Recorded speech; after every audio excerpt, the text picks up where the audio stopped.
সকাল কাজে লেগে পড়লাম। এই যে উনুনটা, এই উনুনটার থেকে প্রথমে ছাই তুলে নিচ্ছি। সকালবেলা ভেবেছি আজকে একটু লেপবো, আগের দিন ভেবেছিলাম লেপার, কিন্তু সেটা আর হয়ে ওঠেনি। তাই এই যে ছাইটা ফেলে নিলাম।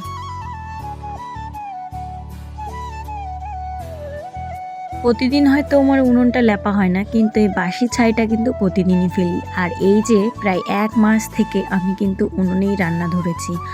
এর আগে টুকটাক করে ঘরে রান্না করতাম, মানে ওই যে গ্যাসে। আর এখন থেকে মানে একদমই উনুন ছাড়া রান্না করি না। ওই একটু টুকটাক চা বানানো, ওর রাত্রেবেলা রুটি, এই ছাড়া কিন্তু আমার গ্যাসে তেমন কাজই নেই। তো দেখতে দেখতে দেখো আমার উনুনটা কিন্তু লেপা হয়ে গেছে। আর উনুনটা কিন্তু আমি নিজে হাতে বানিয়েছিলাম। আমি তো অনেক দিন ব্লগ দিই না, তাই হয়তো তোমাদের মন নেই।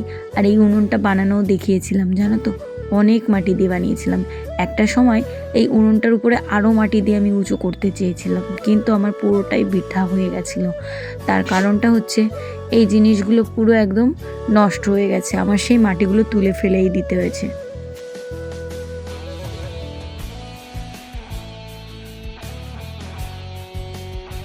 আগের দিন বর্ডারে গিয়ে যে পেলে শাকগুলো তুলে নিয়ে এসেছিলাম, সেই শাকগুলো কিন্তু আগে থেকে আমি ভিজিয়ে রেখেছি, যাতে ওই বালিগুলো না নিচে পড়ে যায়। আর শাক ধোয়ার আগে সবসময়ের জন্য একটু জল দিয়ে ভিজিয়ে রাখলে ওই বালিগুলো সবসময় নিচে পড়ে যায়। তো ওই শাকগুলো কিন্তু একদম সার বেশ ছাড়া, এত টেস্টি হবে সবাই বলছিল। ওই শাকগুলো এত ভালো লাগে খেতে, তাই ভাবলাম লোভ সামলাতে পারিনি। তাই সকাল সকাল কিন্তু আমি বাজারঘাট টুকটাক করেই নিয়ে আসছি। মানে ওই ঘরে তো খুদ থাকে না, আমরা যেহেতু ঘরের ধানের চাল খাই না, তাই জন্য খুদ কোথায় পাবো, তাই জন্য কিন্তু মানে কিনে নিয়ে এসেছি। তো এই খুদগুলো কিন্তু আমার শ্বশুরমশাইয়ের দোকানের, যদিও আমি পয়সা দিয়ে নিজে কিনতে যাই না, কিন্তু অন্যদেরকে বলি একটু কিনে এনে দিতে। তার কারণটা হচ্ছে সবসময় তো আর বলা যায় না যে আমাকে দাও। তো দেখো আমি ওই জন্যই পয়সা নিয়ে যাই না, শ্বশুরমশাই দিতেও চায় না, যে আমাকে কেন দেবে, মানে ওটা বৌমাকে পয়সা দিয়ে কেনা বেচা ওই জিনিসটা করি না। তারপরে দেখো আমি কিন্তু ওই যে খুদটাকে ভালো করে ধুচ্ছি, আর খুদের নিচে বালি থাকে। যদিও এই খুদগুলো তো দেশি খুদ না, তার কারণটা হচ্ছে এগুলো হচ্ছে চাল ভাঙা তেমনই একটা খুদ, তাই জন্য কিন্তু বেশি একটা বালি টালি নেই। তারপরে কিন্তু আমি খুদটা ভালো করে ভিজিয়ে রেখেছি, আর উনুন টুনুন লেপে নিয়েছি। আর এদিকে কিন্তু শাকটাকে কুচি করে নিচ্ছি। শাক ভাজার আগে আমার কিছু এই মানে শাকগুলো কুচি করব, যদিও খুব কচি শাক, এত কুচি করার দরকার নেই। আমি যদিও খুব কুচি করি না। পেঁয়াজ কাটতে হবে, আর বাজার থেকে কিন্তু কটা মাছ এনেছি, এই মাছগুলো দিয়ে আজকে খুদ খাবো।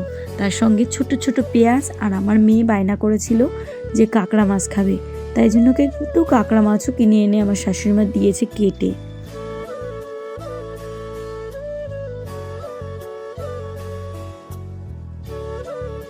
তো দেখো আমি কিন্তু উনুনটা ধরিয়ে দিয়েছি, এখন আগুনটাও জ্বালিয়ে নিলাম। আর ওদিকটায় কিন্তু গরম জল বসিয়েছি। এই যে এই কড়াইটাই মানে প্রথমে আমি মাছগুলো ভাজবো, শাক ভাজবো, তারপরে কিন্তু খুদ রান্না করব। মানে যতটাই টাইম লাগুক না কেন, আর খুদের ভাত হতে বেশি টাইম লাগে না। তো দেখো মাছগুলো কিন্তু আমার সমস্ত কড়া কড়া করে ভাজা হয়ে গেছে। আর এখানে কিন্তু 6টা মাছ আছে। আমাদের বাড়ির পাশে পুচকি, ওকেও বলে এসেছি যে তুমি কিন্তু আজকে আমাদের বাড়ি খাবে, সকালবেলা খাবে, দুপুরবেলাও খাবে। তো এই যে দেখো কাঁকড়া মাছগুলো কিন্তু এখন আমি উনুনে দিয়ে দিলাম, এখন এটাকে ভাজা হবে।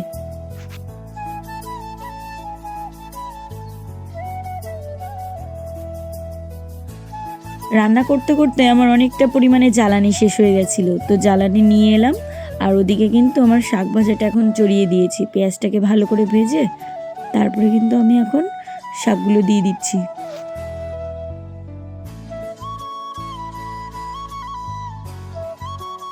আমার সব দিন খুদের ভাত খুব পছন্দ, তাই জন্য কিন্তু আজকে এই শাক দেখে লোভ সামলাতে পারলাম না, তাই কিন্তু এত আয়োজন করা শুরু করে দিলাম।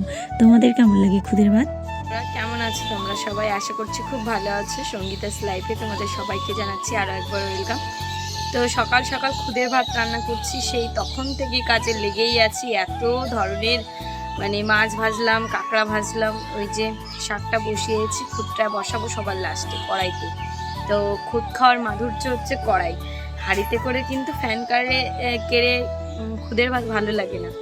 তো চলো আজকের ভিডিওটা দেখো। আর আজকে সকালবেলা জানো তো এই নাকেরটা হারিয়ে গেছিলো, কালকের ব্লগে তোমরা দেখেছো নাকের নিয়ে বলেছি, সত্যি ঘুম থেকে উঠে দেখি নাকের নেই। তো ভাগ্যিস পেয়ে গেছি, মানে কি বলবো, আমি প্রথমে মাথা ঠান্ডা করে বিছানা তুলতে গিয়ে আস্তে আস্তে খুঁজেছি, আর এইটুকু নাকে খুঁজে তো পাওয়া যায় না সোনার জিনিস। তারপরে দেখলাম বিছানার ভিতর আছে, কি ভাগ্য ভালো। আর এই নাকেরটা যে কয়দিন হারিয়েছে শুধুমাত্র এই আংটিটার জন্য। আর এই আংটিটাও যেন তো হারিয়ে গেছিলো। এই গল্পটা তোমাদের বলছি, তোমরা শুনতে থাকো। আর চলো, এই রান্নাবান্না হচ্ছে, তো দেখতে থাকো আজকের ব্লগটা।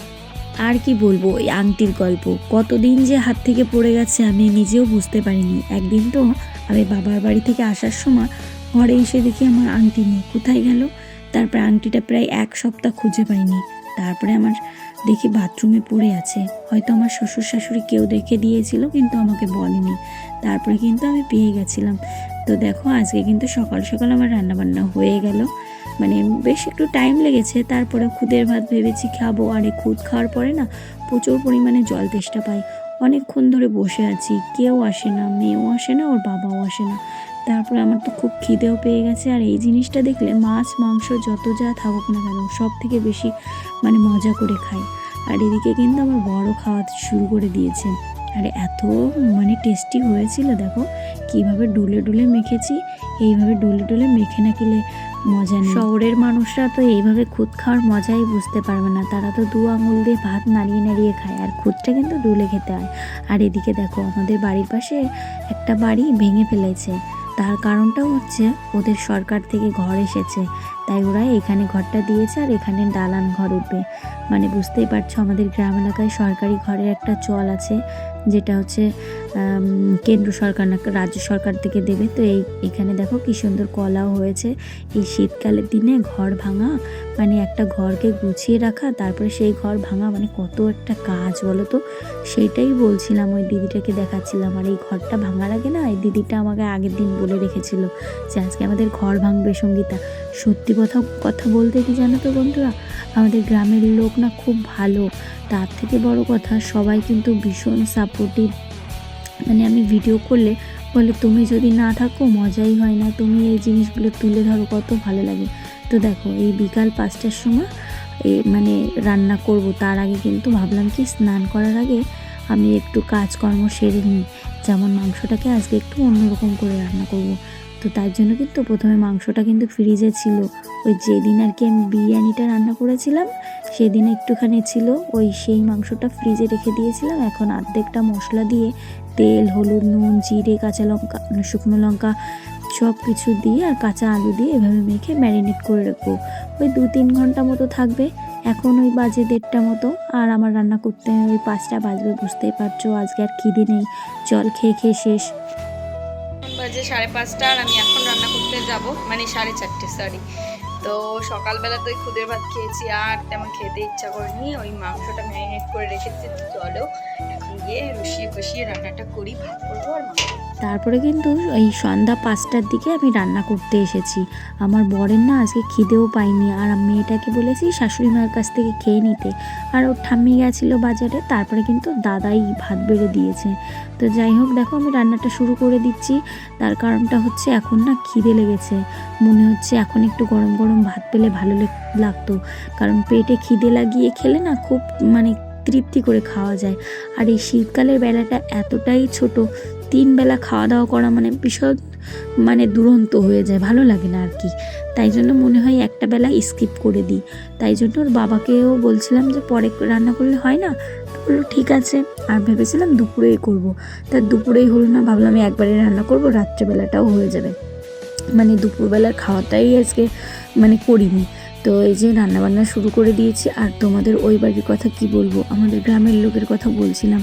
তো সবাই এই কথা বলে, আর অনেকে বলো তোমরা যে আমি খুব মিলেমিশে থাকতে ভালোবাসি।